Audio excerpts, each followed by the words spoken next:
కృత్రిమ మేధస్సు అంటే ఇది కంప్యూటర్ లాంటి యంత్రాలు ప్రదర్శించే కృత్రిమమైన మేధస్సు. మనుషులకుండేది సహజమైన మేధస్సు. ఈ కృత్రిమ మేధస్సు మానవ మేధస్సును పోలి ఉంటుంది. దీనినే ఏఐగా పిలుస్తున్నాము. వీటిని జ్ఞానాన్ని నేర్చుకోవడానికి, సమస్యలను పరిష్కరించడానికి ఉపయోగిస్తారు. ఇవి ఎంతో సమర్థవంతంగా పనిచేయడం వలన సహజమైన మానవ మేధస్సుకు, కృత్రిమమైన యంత్రాల మేధస్సుకు ఏమాత్రం తేడా లేకుండా అస్సలు గుర్తుపట్టలేని విధంగా పనిచేస్తున్నాయి.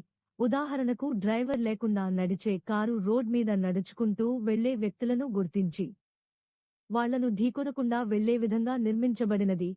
మనుషుల మాటలను సమర్థవంతంగా అర్థం చేసుకోవడం, వ్యూహాత్మకంగా ఆడవలసిన చదరంగం మొదలైన ఆటలలో గట్టి పోటీనివ్వడం, భాషలను అనువదించే యంత్రాలు మొదలైనవి ఆధునిక కృత్రిమ మేధస్సుతో పనిచేస్తున్న సమర్థవంతమైన యంత్రాలు. గతంలో తగినన్ని వనరులు అందుబాటులో లేకపోవడం వలన అప్పుడు మనం చేసిన